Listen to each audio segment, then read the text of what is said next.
지난 주말을 거치면서 소위 이준석 신당도 보다 구체화하는 모양새입니다. 이 전 대표가 이른바 천하용인이라고 불리는 측근 4인방과 총선 액션 플랜을 공유했고요. 또 지난 금요일에는 김종인 전 비대위원장 주재로 금태섭 새로운 선택 창당준비위 대표와 만나 창당에 대한 비전을 나눴죠. 이후 이 세 인사가 오늘 오전 금요일 회동에 대해 운을 뗐습니다. 먼저 김종인 전 위원장은 두 사람의 지향점은 조금 다를지 몰라도 결국엔 함께할 수밖에 없을 거라고 평가했는데요. 들어보시죠.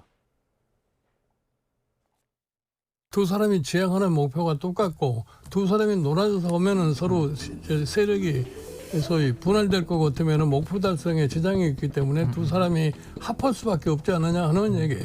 조금 지향점이 조금은 다를지 모르지만 대의를 위해서 그런 그 사소한 문제 같은 것은 그냥 극복할 수 있다고 생각을 해요.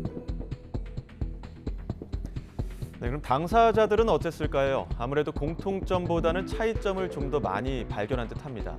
다만 금태섭 새로운 선택 창당준비위 대표는 이 전 대표가 금기 없이 대화를 나눌 수 있는 사람인 것 같다며 앞으로 계속 더 만나서 얘기를 나눠보겠다고 여지를 남겼는데요. 들어보시죠.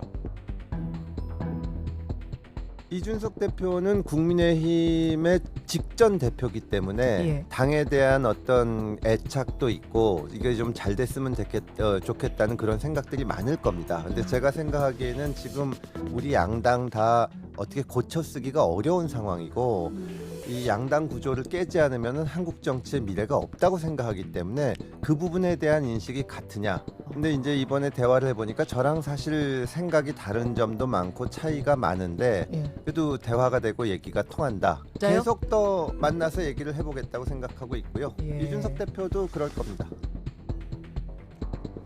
이준석 전 대표도 그럴 겁니다. 과연 그럴까요? 이준석 전 대표는 금태섭 전 의원과 말이 통하느냐는 질문에 즉답을 피했습니다. 또 양당 정치를 깨는 제대로 된 제3당을 만들자는 금 전 의원의 비전에 대해서도 굉장히 거창하고 상투적이라며 선을 긋기도 했는데요. 직접 들어보시죠.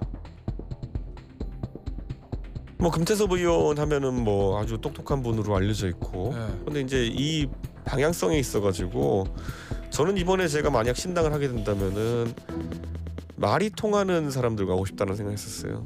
금태섭 대표도 말이 통하던가요? 금태섭 의원은 우선 논리적이긴 하죠. 그리고 충분히 그런 합리적인 대화를 할 수 있는 분이라는 건 저는 인지하고 있습니다.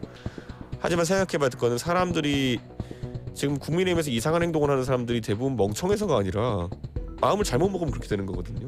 마음을 잘못 먹으면? 네, 저는 지금 국민의힘에서 이상한 소리 와서 하다고 있는 사람 중에 보면 행시 출신도 있고 사시 출신도 있고 다 공부는 둘째가 라면 서러울 만한 분들인데 가가지고 이상한 소리 해야 되는 사람 많거든요. 그래서 저는 그거는 면밀히 판단해야 한다 이렇게 생각합니다.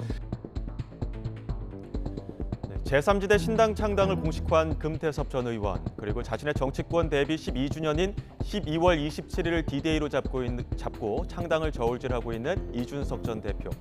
그런데 이 모든 움직임을 아주 절망적으로 지켜보고 있는 한 인물이 있죠. 바로 인요한 국민의힘 혁신위원장인데요.